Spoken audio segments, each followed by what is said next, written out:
Hello दोस्तों, welcome to sleepy classes. तो आज के सेशन में करंट अफेयर्स रिलेटेड हम 5 सवाल यहाँ पर डिस्कस करेंगे। शुरुआत करते हैं, बट उससे पहले एक छोटी सी पीस ऑफ इन्फॉर्मेशन आप सभी के लिए जो कि 2024 के लिए प्रिपेयर कर रहे हैं कि रैपिड रिवीजन कोर्स का लास्ट बैच करंटली कंडक्ट किया जा रहा है। यदि आप हिस्सा बनना चाहते हैं, बिल्कुल अभी भी बन सकते हैं। इकोनॉमी का सेशन अभी होना है, इसी वीकेंड यहाँ पर कंडक्ट किया जाएगा, राइट। तो डिटेल्स आपके सामने अवेलेबल हैं। किसी प्रकार का कोई भी डाउट रहे, कोई भी क्वेरी रहे, आपको टोल फ्री नंबर पता है हमारा, यहाँ पर अवेलेबल दिया गया है। बिल्कुल हमें कॉल कीजिए, हम आपके हर एक डाउट क्वेरी को बिल्कुल रिजॉल्व करने की कोशिश करेंगे। चलिए, तो पहला सवाल है एसएफबी से रिलेटेड। 2 स्टेटमेंट्स दी गई हैं, डायरेक्टिव मेंशन कर दिया गया है क्या करना है इन स्टेटमेंट्स का। पहले में कह रहे हैं they are required to extend 75% of their ANBC to the priority sector. तो पीएसएल लेंडिंग के हिसाब से ये सवाल आपसे पूछ लिया गया है। सेकंड में कह रहे हैं यदि कोई एसएफबी अप्लाई करना चाहता है for the universal banking licence RBI से, तो उस केस में उन्हें यहां पर एनएनपीए रेशो 3% से कम की रखनी है पिछले 2 फाइनेंशियल ईयर्स में। तो 2 स्टेटमेंट्स दी गई हैं, बताइए कौन कौन सी स्टेटमेंट्स यहां पर इनकरेक्ट हैं। तो देखिए, जो पहली स्टेटमेंट है, डायरेक्टली प्रायोरिटी सेक्टर लेंडिंग का जो मैंडेट है हर एक बैंक का डिफरेंट देखने को मिलता है। चलो आपके लिए होमवर्क यहां पर डाल देते हैं कि कौन कौन से सेक्टर्स इसमें इंक्लूड किए जाते हैं, जरा मेंशन कीजिए कमेंट बॉक्स में, राइट। तो उस हिसाब से पहली स्टेटमेंट बिल्कुल करेक्ट है कि एसएफबीज को ये बिल्कुल गाइडलाइंस रखेगी कि जितना भी उनका एएनबीसी है उसका 75% उनके द्वारा लेंडिंग की जाएगी प्रायोरिटी सेक्टर को। एएनबीसी किस तरीके से कैलकुलेट किया जाता है, क्विकली यहां पर हम डिस्कस कर लेते हैं कि भैया जितने भी लोन्स बैंक्स द्वारा जनरेट किए गए हैं, ठीक है, किसी पर्टिकुलर बैंक की अगर हम बात करें उसका द्वारा कितना यहां पर प्रायोरिटी सेक्टर को उधार दिया जाएगा, कैसे कैलकुलेट करेंगे। पहले एएनबीसी निकालना पड़ेगा कि जितने भी लोन्स उनके द्वारा यहां पर जनरेट किए गए हैं प्लस जितनी भी इन्वेस्टमेंट्स उनके द्वारा यहां पर की गई हैं। गवर्नमेंट सिक्योरिटीज में इन्वेस्ट करते हैं ना, बट वो इन्वेस्टमेंट्स कौन सी होनी चाहिए, एट विल होनी चाहिए, उन्हें हम यहां पर ऐड करेंगे, राइट। एसएलआर ऑब्लिगेशन के हिसाब से भी यहां पर गवर्नमेंट सिक्योरिटीज में इन्वेस्ट किया जाता है, उन इन्वेस्टमेंट्स को हम इसमें इंक्लूड नहीं करेंगे। जो इन्वेस्टमेंट्स एट विल की गई हैं, बिना किसी ऑब्लिगेशन की गई हैं, उस नंबर को यहां पर रखेंगे, टोटल लोन्स के साथ प्लस करेंगे, हमारे पास एएनबीसी का नंबर यहां पर आ जाएगा। और उसी का 75% यहां पर एसएफबी के लिए कहा गया है कि उन्हें प्रायोरिटी सेक्टर को यहां पर उधार में देना है। कोई कंसेशनल लेंडिंग नहीं है कि भैया कम इंटरेस्ट रेट पे दिया जा रहा है, जी नहीं, जो मार्केट इंटरेस्ट रेट रहेगा उसी पे दिया जाएगा। जस्ट दैट इन सेक्टर्स को पहले प्रायोरिटी दी जाएगी कि इनको उधार यहां पर एक्सटेंड किया जाए। तो कौन कौन से सेक्टर्स हैं कमेंट बॉक्स में मेंशन कीजिएगा। सेकंड बात करते हैं, थोड़ा सा करंट अफेयर बेस्ड है कि यदि कोई भी एसएफबी चाहता है कि भैया उसको भी यूनिवर्सल बैंकिंग लाइसेंस यहां पर ऑब्टेन हो, जिसके चलते उसके ऊपर कोई रिस्ट्रिक्शन ना रहे कि किसको उधार देना है किसको नहीं देना है ना। जैसे एसएफबी के केस में टारगेट क्लाइंटेल है कि भैया जो आपके वीकर सेक्शंस हैं, जो आपके अंडर सर्व्ड या फिर अनसर्व्ड सेक्शंस हैं, राइट, एमएसएमईज हैं, उनको यहां पर उधार देना है। बट बाकी अगर हम बैंक्स की बात करें, बड़े बड़े बैंक्स की बात करें, तो उनके ऊपर तो कोई रिस्ट्रिक्शन नहीं है ना कि यही उनका टारगेट क्लाइंटेल है, नहीं, वो किसी को भी यहां पर उधार दे सकते हैं, राइट। तो डेफिनेटली अगर कोई एसएफबी चाहता है ट्रांजिट करना कि उसे चाहिए यहां पर यूनिवर्सल बैंकिंग लाइसेंस आरबीआई से, तो डेफिनेटली उसके एनएनपीए रेशियो बहुत इंपॉर्टेंट है। रिसेंटली आरबीआई ने मेंशन किया है, बट वो जो एनएनपीए रेशियो की वैल्यू है, अब आप खुद देखिए, वो 1% से यहां पर कम की होनी चाहिए। जीएनपीए की जो रेशियो है उसके लिए 3% का यहां पर टारगेट सेट किया गया है, बट एनएनपीए के लिए 1%।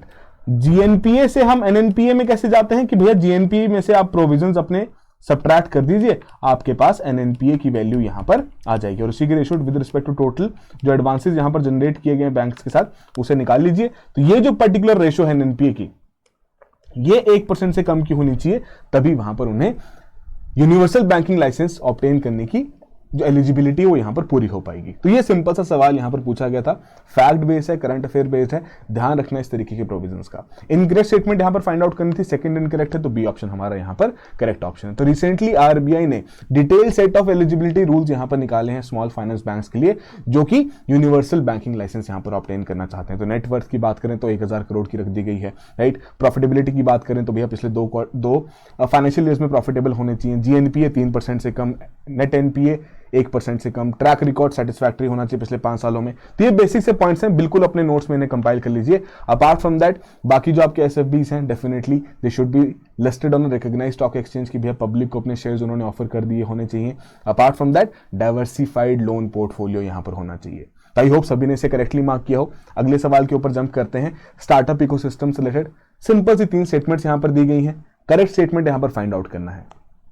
पहले में कह रहे हैं 2023 में India for the first time record हुआ भैया यूनिकॉर्न क्रिएशन में डिक्लाइन। 2017 से अगर हम कंपेयर करें सिंस 2017, तो यहां पर यूनिकॉर्न क्रिएशन जो आपके स्टार्टअप, स्पेशल स्टार्टअप जो रहते हैं, राइट, उनकी क्रिएशन में यहां पर हमें डिक्लाइन होता हुआ देखने को मिला कि नंबर यहां पर कम हो गए भैया यूनिकॉर्न्स के।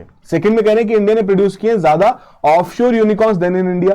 थर्ड में कह रहे हैं with respect to number of unicorns worldwide UK का रैंक इंडिया से बेहतर है। तो 3 स्टेटमेंट्स दी गई हैं, करेक्ट स्टेटमेंट यहां पर फाइंड आउट करना है, थोड़ा सोचिए और करेक्ट आंसर यहां पर बताइए। चलिए दूसरा होमवर्क आपके लिए यही रहा कि भैया किस स्टार्टअप को यहां पर यूनिकॉर्न कहा जाता है, जरा बताइए। बिल्कुल सिंपल चीज है, बिल्कुल आपको पता भी होनी चाहिए। तो बिल्कुल सही यहां पर मेंशन किया गया है। पहले आपके 68 यूनिकॉर्न्स थे 2022 का, अगर हम डेटा देखें 2023 में अब वो 67 ही रह चुके हैं। तो राइट यहां पर डिक्लाइन विटनेस किया गया, जिसके चलते पहली स्टेटमेंट बिल्कुल करेक्ट है। अपार्ट फ्रॉम दैट हमारे देश के लोगों के जो ऑफशोर यूनिकॉर्न्स है, मतलब जो हमारे देश के बाहर जिनकी स्थापना की गई है, मोस्टली आपके यूएस एरियाज में की गई है ना, तो वो ज्यादा नंबर है देन द यूनिकॉर्न्स जो कि हमारे देश में देखने को मिलते हैं, राइट। तो ये भी स्टेटमेंट बिल्कुल करेक्ट है। बट अगर हम बात करें with respect to number of unicorns worldwide, तो भैया यूके का रैंक इंडिया से बेहतर नहीं है, इंडिया का रैंक यहां पर यूके से बेहतर है। इंडिया यहां पर 3rd रैंक पर स्टैंड करता है। तो 3rd स्टेटमेंट यहां पर इनकरेक्ट होते हुए पहली 2 स्टेटमेंट्स करेक्ट हैं, जिसके चलते सी ऑप्शन हमारी यहां पर करेक्ट ऑप्शन है। तो रिसेंटली हुरून रिसर्च इंस्टीट्यूट द्वारा ग्लोबल यूनिकॉर्न इंडेक्स 2024 का पब्लिश किया गया, राइट। अब स्टेटमेंट के तौर पर तो भैया आपको आंसर यहीं पर मिल गया। यूनिकॉर्न बेसिकली एक स्टार्टअप कंपनी जिसकी वैल्यूएशन $1 बिलियन से ज्यादा की देखने को मिलती है, प्राइवेटली ओन्ड है, कि मतलब अभी अब तक आपका ये शेयर मार्केट में लिस्टेड नहीं है, राइट। उस हिसाब से यहां पर अगर हम देखें तो इंडिया का रैंक 3rd है विद 67 यूनिकॉर्न्स। यूके और यूयू का रैंक यहाँ पर 4th और 5th है, तो उस हिसाब से हमारी 3rd स्टेटमेंट इसलिए यहाँ पर इनकरेक्ट हुई, ठीक है। तो बेसिक से पॉइंट्स यहाँ पर आपको दे दिए गए हैं। चाइनीज का जो आपका यूनिकॉर्न है, ठीक है जी, बाइट डांस, तो भैया इनका भी सबसे वैल्यूएबल स्टार्टअप यहाँ पर, वैल्यूएबल यूनिकॉर्न यहाँ पर इसे माना जाता है। But India for the first time recorded a decline in the unicorn creation 2017 से अगर हम उसे कंपेयर करें, कि सिंस 2017 ये देखने को मिला है कि 68 था भैया, 67 यहां पर हो चुका है कि 2023 में, राइट। अपार्ट फ्रॉम दैट कहीं ना कहीं इसका कारण ये भी है कि शायद उस तरीके की इन्वेस्टमेंट यहां पर देखने को नहीं मिली, थोड़ा स्लो डाउन यहां पर विटनेस किया गया, कुछ स्टार्टअप्स की वैल्यूएशन यहां पर कम होती हुई देखने को मिली। बट अपार्ट फ्रॉम दैट एक और कारण यहां पर ये भी है कि ऑफशोर यूनिकॉर्न्स की क्रिएशन ज्यादा हो रही है, कि जो एंटरप्रेन्योर्स हैं उनको ये लग रहा है कि, या लग क्या रहा है, उनके लिए ये शायद बेनिफिशियल है, तभी वो बाहर जाके अपनी कंपनी को रजिस्टर कर रहे हैं, कि वहां के जो टैक्स लॉज हैं, वहां की जो कंप्लाइंस है, वो उनके लिए काफी इजी है देन रजिस्टरिंग देयर स्टार्टअप और बिजनेस इन इंडिया, राइट। जिसकी वजह से 109 यूनिकॉर्न्स आपके इंडिया के बाहर क्रिएट किए गए, जिनकी को फाउंडिंग किसी इंडियन व्यक्ति द्वारा वहां पर की गई है, वो आपके इंडिया के बाहर देखने को मिले एज कंपेयर टू 67 जो कि इंडिया में देखने को मिले हैं। तो राइट कहीं ना कहीं इसके चलते हमारी सरकार के लिए एक इंडिकेशन है कि भाई थोड़ा और बेहतर यहां पर माहौल क्रिएट करना पड़ेगा स्टार्टअप इकोसिस्टम के लिए, ताकि उस प्रकार से हमारे ऑन शोर यूनिकॉर्न्स का नंबर ज्यादा देखने को मिले। चलिए, तो ये इंपॉर्टेंट से पॉइंट से। Apart from that country wise breakup यहां पर देखें तो 3rd रैंक पर यहां पर इंडिया देखने को मिल रहा है, नेगेटिव -1, मतलब कि भैया पहले 68 थे 67 यहां पर हो चुके हैं। अपार्ट फ्रॉम दैट कौन कौन सी इंडस्ट्रीज हैं कोर इंडस्ट्रीज ऑफ यूनिकॉर्न्स, तो फिनटेक में सबसे ज्यादा देखने को मिल रही हैं, राइट। फिर SaaS आ गया आपका, AI, ई-कॉमर्स। तो एक बेसिक सी ट्रेंड यहां पर आप ध्यान रखते हैं, क्या पता सवाल आपको इस तरीके से पूछ लिया जाए, राइट। चलिए अगला सवाल यहां पर देखते हैं, बिट से रिलेटेड बायलैटरल इन्वेस्टमेंट ट्रीटी, दोबारा से करंट अफेयर में थी, क्यों थी वो भी हम डिस्कस करेंगे। बट यहां पर आपको 4 स्टेटमेंट्स दी गई हैं, कितनी स्टेटमेंट्स करेक्ट हैं वो आपको बताना है। पहले में कह रहे हैं इंडिया ने पहला BIT bilateral investment treaty sign की थी यूके के साथ 1963 में। सेकंड में कह रहा है 2024 में इंडिया और यूएई ने साइन किया बायलैटरल इन्वेस्टमेंट ट्रीटी। थर्ड में कह रहे हैं कि जो बिट्स हैं ये हेल्प करते हैं in protecting and promoting investments in each other countries, जिनके बीच में बिट यहां पर साइन किया जाएगा। एंड फोर्थ में कह रहे हैं कि जो इन्वेस्टर्स हैं इंडिया में वो अपने डिस्प्यूट्स जो है उनके भारत सरकार के साथ उसे international centre for settlement of investment disputes के पास लेके जा सकते हैं आर्बिट्रेशन के लिए। तो कितनी स्टेटमेंट्स करेक्ट हैं थोड़ा सोचिए और करेक्ट ऑप्शन यहां पर मेंशन कीजिए। तो देखिए, international centre for settlement of investment disputes, ICSID, world bank की ही आम है। इनका काम ही ये नाम से क्लियर हो रहा है कि भैया किसी प्रकार का इन्वेस्टमेंट डिस्प्यूट रहेगा उसे ये रिजॉल्व करेंगे। तो इंडिया इसकी पार्टी नहीं है, राइट, जिसकी वजह से इंडिया ने फिर यहां पर इसका ऑल्टरनेटिव यहां पर क्या निकाला कि भाई हम बायलैटरल इन्वेस्टमेंट ट्रीटीज यहां पर साइन करेंगे बाकी देशों के साथ, क्योंकि ये जो पर्टिकुलर आपकी ऑर्गेनाइजेशन है ICSID, इनका काम क्या कि भैया किसी प्रकार का कोई भी डिस्प्यूट रहेगा उसे रिजॉल्व करने में हेल्प करेंगे उस तरीके से कि अगर इन्वेस्टर और किसी सरकार के बीच में डिस्प्यूट है उसे रिजॉल्व करवाएंगे। तो भारत सरकार ने कहा कि भैया हम तो अपनी सॉवरेनिटी नहीं ऐसे खो सकते, हमें अपने डिसीजंस खुद से यहां पर लेने हैं, हमारा जुडिशियल सिस्टम बिल्कुल सक्षम है इस तरीके के डिस्प्यूट्स को यहां पर रिजॉल्व करने के लिए। तो इंडिया इसका मेंबर नहीं बना। बट अगेन इंडिया को यहां पर उस प्रकार का इन्वेस्टमेंट की तो जरूरत है ही है, तो उसके लिए यहां पर इंडिया द्वारा फिर बायलैटरल इन्वेस्टमेंट ट्रीटीज यहां पर साइन की गई। बट पहली जो ट्रीटी थी बिल्कुल सही बताया गया है, यूके के साथ की गई है बट 1963 में नहीं की गई है। तो ये दो स्टेटमेंट्स यहाँ पर इनकरेक्ट हैं, बाकी दो आपकी बिल्कुल करेक्ट हैं, सेकंड और थर्ड, जिसके चलते बी ऑप्शन हमारी यहाँ पर करेक्ट ऑप्शन है। तो आई होप आपने इसे भी यहाँ पर करेक्टली मार्क किया हो। तो एज अ पार्ट ऑफ 1991 के जो आपके इकोनॉमिक रिफॉर्म से foreign investment policy of India को लिबरलाइज यहां पर बनाया गया। आपके जो बायलैटरल इन्वेस्टमेंट ट्रीटीज है, जिन्हें हम bilateral investment promotion and protection agreement BIPPA कहते हैं, वो यहां पर साइन करने शुरू किए गए। And since India world bank group की जो बॉडी है ISID उसका मेंबर नहीं है, तो इंडिया ने अपना वर्जन यहां पर बीपा निकाला, ताकि एक तरीके से हम इस तरीके के बायलैटरल एग्रीमेंट साइन कर सकें कि भैया UAE का कोई इन्वेस्टर अगर इंडिया में इन्वेस्ट करना चाहता है, क्या उसका पूरा सिस्टम रहेगा, किस तरीके से कल को कोई डिस्प्यूट रिजॉल्व करना रहेगा, तो वो उस पूरी ट्रीटी के हिसाब से, बायलैटरल इन्वेस्टमेंट ट्रीटी के हिसाब से वहां पर रिजॉल्व किया जाएगा। 1994 में हमारा पहला बिट साइन हुआ था यूनाइटेड किंगडम के साथ। लेटर ऑन, हालांकि जो हमारा बिट वहां पर साइन किया गया था, तो वो एक मॉडल बिट वहां पर बनाया जाता है, एक मॉडल आपका ट्रीटी वहां पर बनाई जाती है, उसी के प्रोविजंस के बेसिस पर फिर नेगोशिएशंस वहां पर होती हैं, राइट। तो 1993 की थी वो, बट बाद में से 2015 में अमेंड किया गया, नया मॉडल टेक्स्ट यहां पर अडॉप्ट किया गया बिट का, जिसकी वजह से जितने भी पुराने बिट्स थे उसके लिए टर्मिनेशन नोटिस वहां पर सेंड कर दिए गए कि भैया जो हमारा नया टेक्स्ट है, मॉडल जो आपका बिट का जो नया टेक्स्ट है, उसी के हिसाब से अब नए इस प्रकार के एग्रीमेंट्स या ट्रीटीज वहां पर साइन की जाएंगी investment related, right. But recently अब प्राइम मिनिस्टर ऑफिस ने कहा है कॉमर्स मिनिस्ट्री को कि जो आपका 2015 का मॉडल टेक्स्ट है ना, इसको थोड़ा ऑब्जर्व कीजिए, शायद कुछ ना कुछ कमियां हैं, कुछ ना कुछ मॉडिफिकेशंस की इसमें जरूरत है, तो उसको ऑब्जर्व कीजिए, फिर अपना फीडबैक यहां पर दीजिएगा। तो इसलिए दोबारा से आपका न्यूज में देखने को मिला है। बाकी इंडिया और UAE का तो इस प्रकार का आपको एक स्क्रीनशॉट यहां पर न्यूज का लगा दिया गया है कि बायलैटरल इन्वेस्टमेंट ट्रीटी यहां पर साइन की गई है।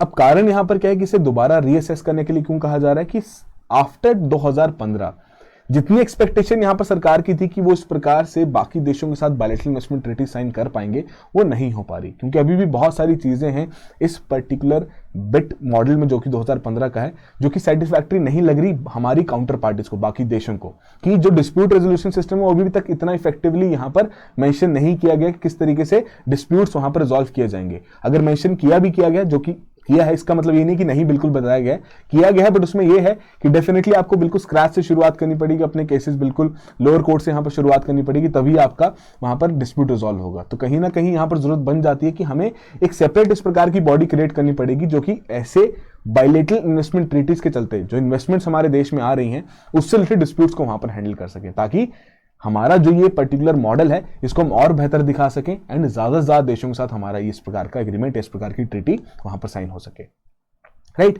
तो ये बेसिक सी कहानी है। सिर्फ और सिर्फ मैं आपको एक सजेशन दूंगा, न्यूज में दोबारा आया है तो प्लीज 2015 का जो आपका मॉडल बिट है, राइट, जो उसका टेक्स्ट है, उसको थोड़ा सा पढ़ लीजिएगा, क्या क्या प्रोविजंस वहां पर मेंशन किए गए हैं, क्या उसके क्रिटिसिज्म्स हैं, एक बेसिक सी हाईलाइट जरूर रखिएगा। चलिए अगला सवाल यहां पर देखते हैं, रिन्यूएबल एनर्जी कैपेसिटी एडिशन से रिलेटेड। अब इनकरेक्ट स्टेटमेंट यहां पर फाइंड आउट करनी है with respect to India's renewable energy capacity. पहले में कह रहे हैं कि out of the new added capacity 2024 में सोलर इंस्टॉलेशन का सबसे ज्यादा शेयर है। सेकंड करें अमंग स्टेट्स, तमिलनाडु का सबसे लार्जेस्ट रिन्यूएबल एनर्जी कैपेसिटीज वहां पर देखने को मिलती हैं। थर्ड में कह रहे हैं कि इंडिया ने प्लेज किया है कि बाय 2030 50% जो हमारी पावर जनरेशन का यहां पर हो रही है उसकी जो कैपेसिटी है वो नॉन फॉसिल फ्यूल सोर्सेज से देखने को मिलेंगी। तो तीन स्टेटमेंट्स हैं, करेक्ट ऑप्शन यहां पर मार्क कीजिए। तो देखिए सेकंड जो आपकी स्टेटमेंट है वो यहां पर इनकरेक्ट है। तमिलनाडु का सबसे बड़ा शेयर नहीं, यहां पर गुजरात और राजस्थान का सबसे ज्यादा शेयर देखने को मिलता है। तो रिसेंटली MNRE द्वारा ये डेटा पब्लिश किया गया है, जिनके हिसाब से उन्होंने बताया कि भैया जो नई रिन्यूएबल एनर्जी कैपेसिटी 2023-24 के फाइनेंशियल ईयर में ऐड हुई है वो 18.48 गीगावाट्स की है, जिसमें से सोलर इंस्टॉलेशन अराउंड 12 गीगावाट की। तो सबसे ज्यादा इन्हीं का शेयर यहां पर देखने को मिलता है, जिसकी वजह से स्टेटमेंट आपकी वहां पर वो करेक्ट भी है, right. Apart from that states के अमंग बात करें तो गुजरात और राजस्थान का सबसे बड़ा शेयर देखने को मिलता है, लार्जेस्ट रिन्यूएबल एनर्जी कैपेसिटीज यहां पर देखने को मिलती है, राइट। उसके बाद तमिलनाडु है, कर्नाटका है, महाराष्ट्र है। तो एक बेसिक सीक्वेंस आप यहां पर इसे याद रख सकते हैं। अपार्ट फ्रॉम दैट यहां पर जो हमारे टारगेट्स रखे गए हैं 2030 के लिए, अब इंडस्ट्री के एक्सपर्ट्स यहां पर यही कह रहे हैं कि भैया एटलीस्ट 50 गीगावाट रिन्यूएबल एनर्जी का एनुअली यहां पर ऐड करना पड़ेगा, तभी जाके हम इस एम्बिशियस टारगेट को पूरा भी कर पाएंगे, जो कि पहले 40% का ही रखा गया था। COP 21 जो कि आपकी पेरिस में थी, वहां पर हमारी 40% की ही कमिटमेंट थी, बट यहां पर इसे फर्दर एनहांस कर दिया गया था ग्लासगो 2021 में, राइट, कि भैया इसको हम 50% तक यहां पर अचीव करेंगे। अब देखना ये रहेगा किस प्रकार से हम इसे अचीव कर भी पाते हैं नहीं, राइट। चलिए, तो आई होप ये पूरी कहानी आपको यहां पर समझ में आ गई हो। इंपॉर्टेंट फैक्ट्स हैं, कंपाइल्ड रखिए अपने नोट्स में, prelims as well as mains दोनों ही पर्सपेक्टिव से आपके लिए इंपॉर्टेंट है। चलिए लास्ट सवाल, पल्सिस के इंपोर्ट से रिलेटेड दो स्टेटमेंट्स दी गई हैं, करेक्ट स्टेटमेंट यहां पर फाइंड आउट करनी है। पल्सिस का जो इंपोर्ट है इंडिया में 2024 में कम देखने को मिला है than the financial year 2023। Second में कह रहे हैं कि जो आपके इंडिया के इंपोर्ट्स हैं वो पल्सेस के, वो ज्यादातर आपके कनाडा और ऑस्ट्रेलिया से देखने को मिलते हैं। दो स्टेटमेंट से बताइए कौन से इसमें करेक्ट है। तो भैया रिकॉर्ड ग्रोथ देखने को मिली है with respect to import of pulses financial year 2024 में, माने कि 2023-24 में एज कंपेयर टू 2022-23। तो पहली स्टेटमेंट तो इसके हिसाब से यहां पर इनकरेक्ट होगी कि यहां पर कम नहीं रहा है हमारे इंडिया का इंपोर्ट ऑफ पल्सेस, बल्कि ज्यादा ही देखने को मिला है। एंड अगेन कनाडा और ऑस्ट्रेलिया से हम अपनी पल्सेस को यहां पर इंपोर्ट करते हैं, तो सेकंड स्टेटमेंट बिल्कुल करेक्ट है, जिसके चलते बी ऑप्शन हमारी यहां पर करेक्ट ऑप्शन है। तो इंडिया के जो पल्सेस का इंपोर्ट है in the financial year 2023-24 it has surged 84% year on year to their highest level पिछले 6 सालों में। तो पहली स्टेटमेंट तो बिल्कुल ही यहां पर इनकरेक्ट है। इसी के चलते सरकार द्वारा ड्यूटी फ्री इंपोर्ट्स भी यहां पर अलाउ किए गए, रेड लेंटिल्स के और येलो पीस के, राइट। तो ये बेसिक से फैक्ट्स आपको यहां पर मेंशन किए गए हैं। अगेन इस तरीके की जितने भी फैक्चुअल करंट अफेयर्स है ना, हम उनको स्किप नहीं कर सकते, बिल्कुल कंसेप्चुअल चीजें आपके लिए इंपॉर्टेंट है, बट फैक्चुअल साथ के साथ उतनी इंपॉर्टेंट है क्योंकि पिछले 2-3 सालों का अगर हम ट्रेंड देखें तो सवाल उस तरीके के पूछे जा रहे हैं, to the point, pin point करके चीजें पूछी जा रही हैं, राइट। तो इसको आपको ये जो पर्टिकुलर सवाल है ये स्टेटमेंट 1 स्टेटमेंट 2 के तरीके से भी आ सकता है, ठीक है, कि भैया कम यहां पर हमारी प्रोडक्शन ऑफ पल्सेस देखने को मिली है 2023-24 के साल में, इसलिए हमें ज्यादा पल्सेस का यहां पर इंपोर्ट करना पड़ा है, राइट, जिसमें हम स्टेटमेंट 1 और स्टेटमेंट 2 का फॉर्मेट वहां पर डिस्कस करते हैं। तो मुद्दे की बात यहां पर है कि ये आपके लिए कुछ इंपॉर्टेंट करंट अफेयर्स हैं, यदि आपने इनके बारे में नहीं पढ़ा है तो बिल्कुल जाके पढ़िए, रिवाइज कीजिए ना अच्छे से, ताकि अगर सवाल पूछा जाए तो आप इजिली उसका आंसर भी कर सकें। And apart from that last एक FLT सीरीज यहां पर निकाली गई है, राइट। 5 आपके फुल लेंथ टेस्ट यहां पर फैकल्टी द्वारा क्रिएट किए जा रहे हैं, ठीक है जी। टॉप आपके 500 MCQs हैं, स्टैटिक हो जाए, कंसेप्चुअल हो जाए, करंट अफेयर्स हो जाए, सभी का मिक्सचर आपको इसमें देखने को मिलेगा। तो यदि आप चाहते हैं लास्ट के 5 FLTs एकदम एंड टू एंड देना, तो बिल्कुल इस पर्टिकुलर कोर्स में आप एनरोल कर सकते हैं एंड अपनी जो एक प्रैक्टिस की जो आपका एक लास्ट माइलस्टोन है उसको भी यहाँ पर पूरा कर सकते हैं। चलिए, so that will be all the very best, have a good preparation.